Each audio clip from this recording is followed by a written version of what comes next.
Jesus Mission Church Sunday Bible Study. Today's title, The Driving Force Behind the History of Redemption. Scriptures, Psalms chapter 111, verse 5. He has given food to those who fear him. He will remember his covenant forever. The history of redemption is the history of God's holy salvation to save fallen humanity through the grace of atonement of Jesus Christ. The driving force means the fundamental force that causes things to move.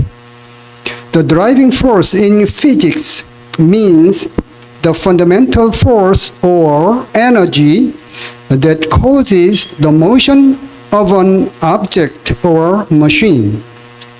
All things in nature and man-made objects requires energy to move and function.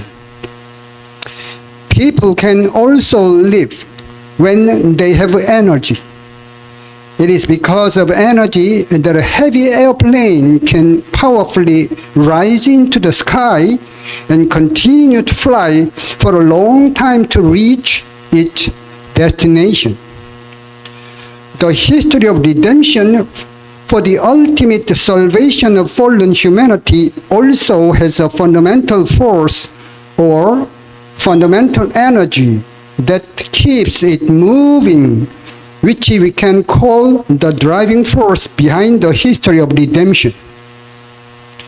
It is the driving force behind the history of redemption that ensures that the history of redemption will continue to move forward vigorously until it reaches its final destination without stopping or retreating in the middle. Therefore, when we clearly understand what the Bible speaks of the driving force behind the history of redemption, we will deeply realize how certain our ultimate salvation is. So, then, what is the driving force behind the history of redemption that the Bible speaks of? First, the driving force behind the history of redemption is the love of God who remembers the covenant. The genealogy of Jesus Christ in Matthew chapter 1 not only records great men of faith, but also many who disobeyed God and walked the path of evil. This shows that Satan attacks by mobilizing all his evil forces to block the way for Jesus Christ to come. Satan constantly tempted and attacked the descendants of the covenant who would carry on the lineage of Jesus Christ, causing them to leave God.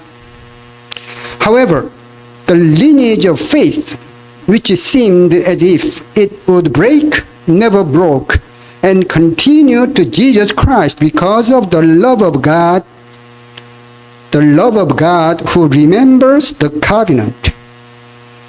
Therefore, the driving force behind the history of redemption that the Bible speaks of, the love of God who remembers the covenant. The persons at the center of the love of God who remembers the covenant are Abraham and David.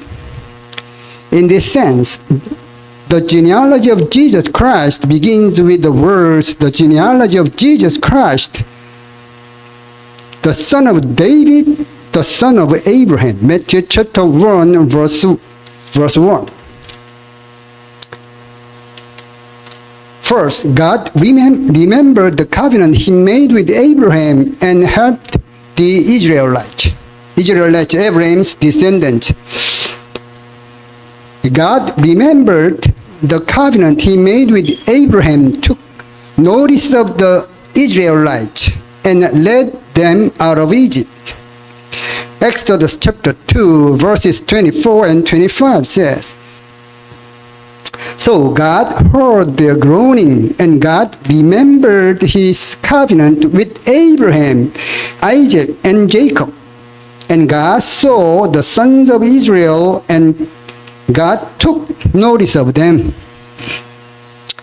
God led the Israelites out of Egypt through 10 plagues, led them through the wilderness for 40 years with a pillar of cloud and a pillar of fire, fed them with manna and quail, and made water flow from a rock like a river. Psalm chapter 105, verses 26 to 41. All these miracles and powerful works were performed because God remembered his holy word and his servant Abraham. Psalm chapter 105, verse 42. The reason God gave the land of Canaan to the Israelites was because he remembered the covenant he made with Abraham and the word which he commanded to 1,000 generations. This is reference scriptures. Second, because God remembered the Davidic covenant, he promised 3 times that he would never extinguish the lamp of that covenant, even to the evil kings of southern Judah. After Solomon sinned, God prophesied that the nation would be divided into the southern kingdom of Judah and the northern kingdom of Israel. But he also promised that he would not extinguish the lamp of the covenant. 1 Kings chapter 11, verse 36. But to his son I will give one tribe, that my servant David may have a lamp always before me in Jerusalem, the city where I have chosen for myself to put my name. Second, God promised at the time of Abijam, king of southern Judah. Abijam followed in all the sins of his father Rehoboam, and his heart was not like that of his ancestor David, and was not perfect before God. He died young, just 3 years after becoming king. But in 1 Kings chapter 15, verse 4, God said about Abijam, but for David's sake, the Lord his God gave him a lamp in Jerusalem to raise up his son after him and to establish Jerusalem. Third, God promised at the time of Jehoram, king of southern Judah. Jehoram married Athaliah, daughter of Ahab, the wicked king of northern Israel, and did evil in the sight of the Lord. But God did not destroy David's house because he promised to always give David and his descendants a lamp. 2 Kings chapter 8, verse 19. However, the Lord was not willing to destroy Judah. For the sake of David, his servant, since he had promised him to give a lamp to him through his sons always. All the times God reaffirmed his Davidic covenant, promised to give a lamp that never goes out, were when kings sinned against God and did evil. That clearly shows that despite Satan's persistent attacks and the wickedness of mankind, God always remembers his covenant, and his administration of the redemptive history never ceases but continues to advance forward and is surely fulfilled.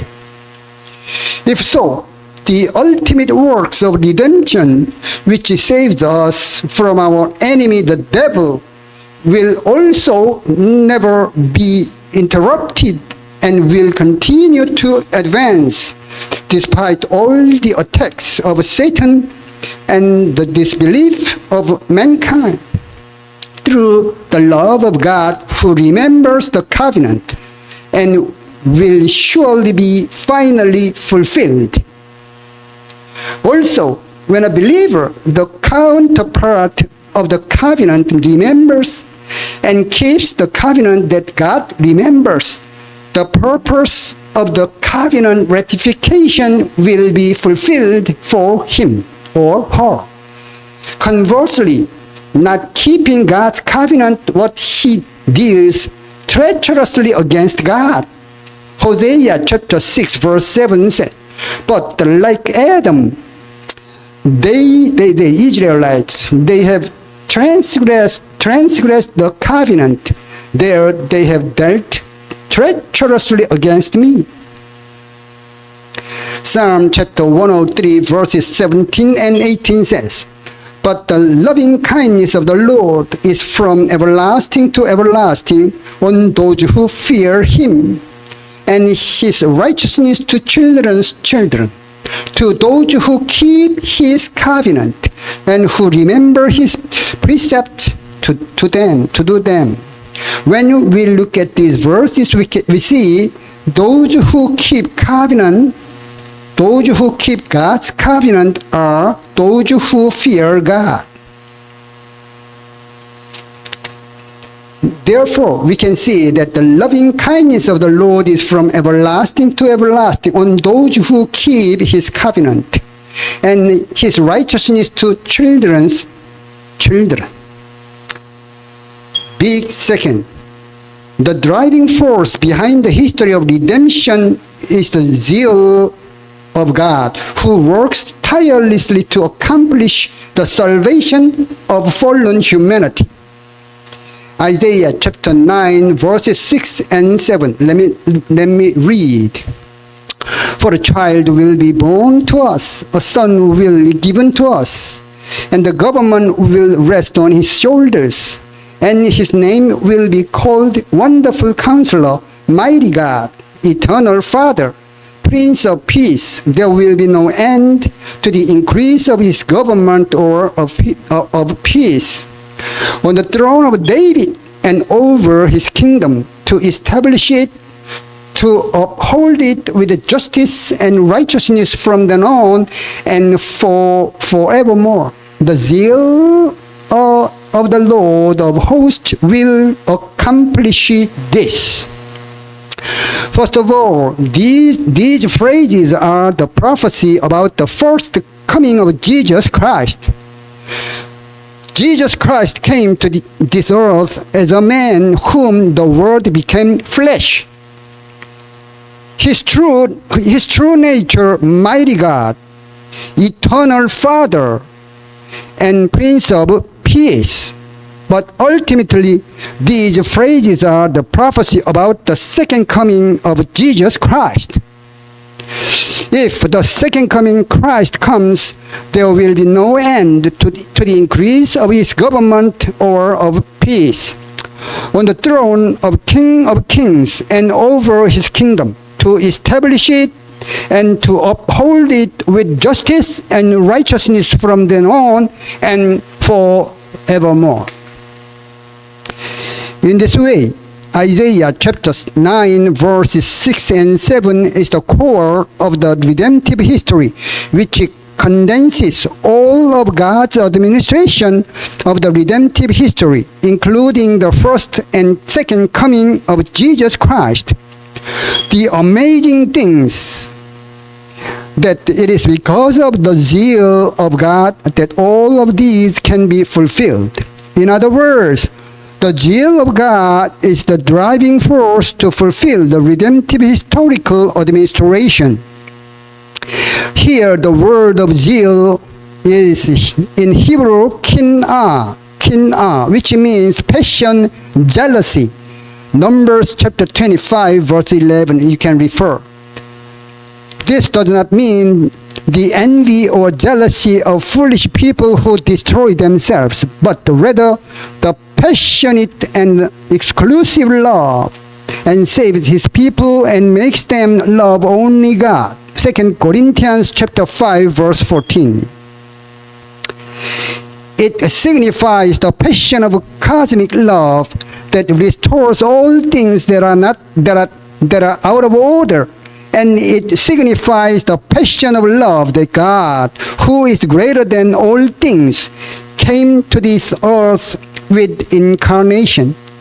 Isaiah chapter 59 verse 17 says of God, who is filled with such passion, he wrapped himself with zeal as a cloak.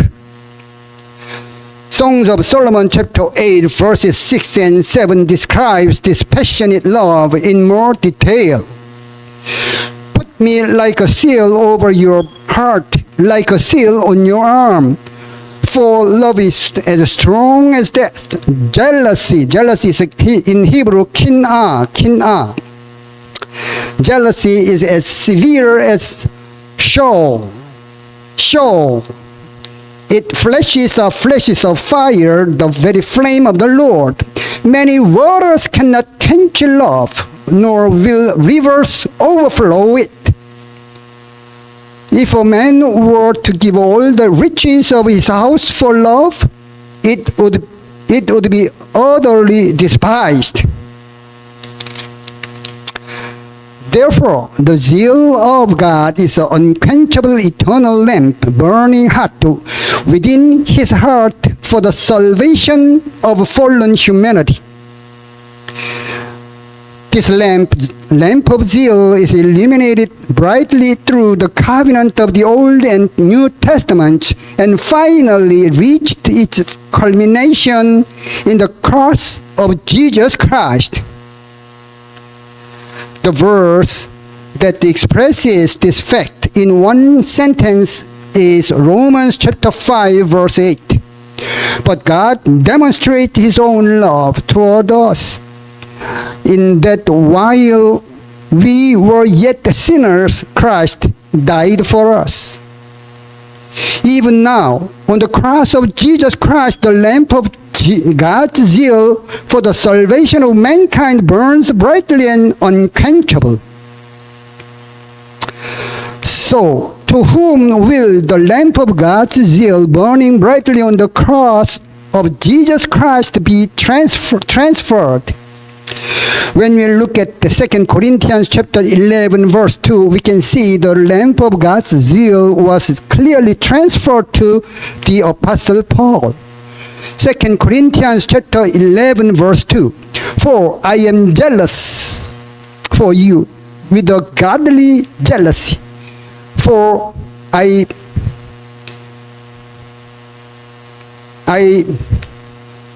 betroth you to one husband, that to Christ I might present you as a pure virgin.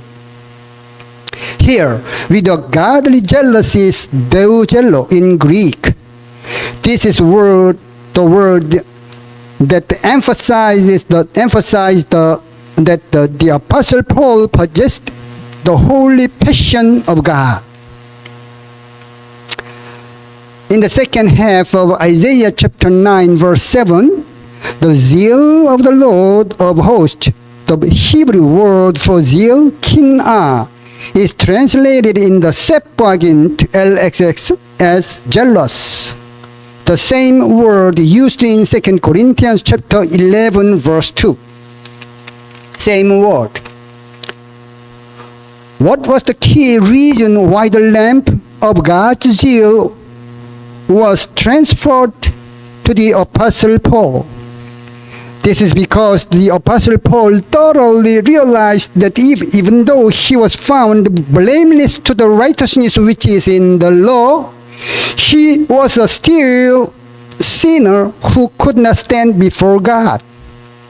So, the Apostle Paul confessed that he was foremost among all sinners and testified that Christ Jesus came into the world to save sinners.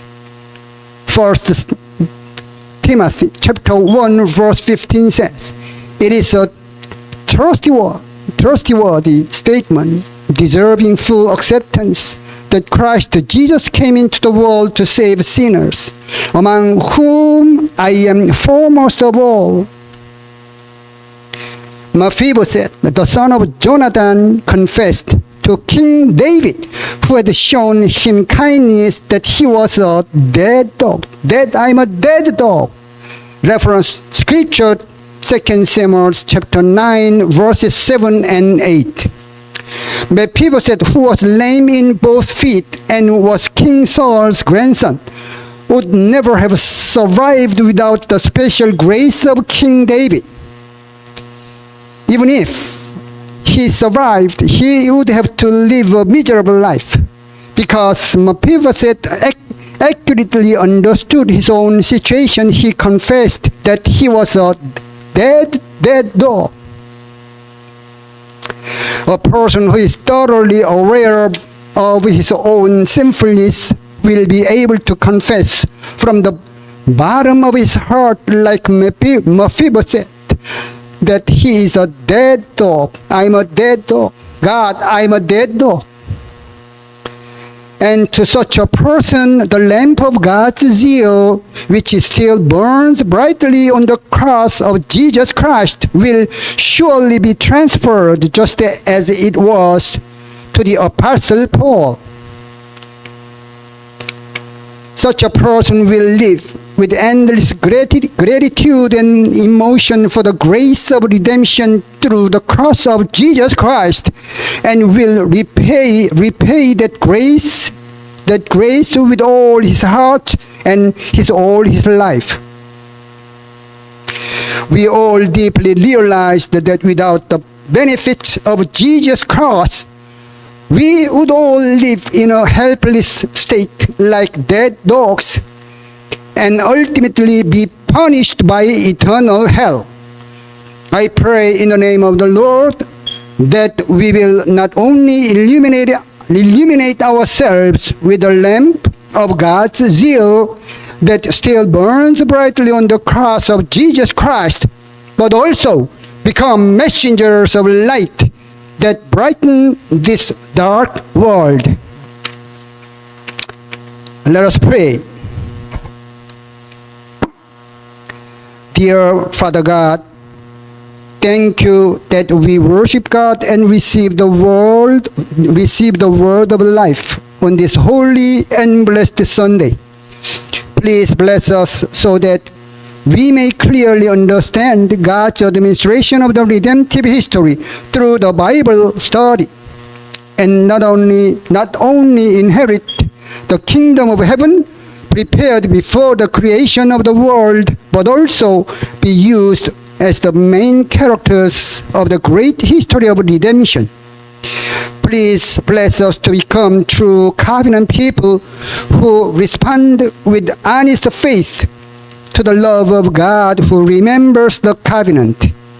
May each of us become a lamp of God's zeal, illuminating ourselves, and furthermore, bless us so that we become the blessed gospel messengers to illuminate the church and our neighbors.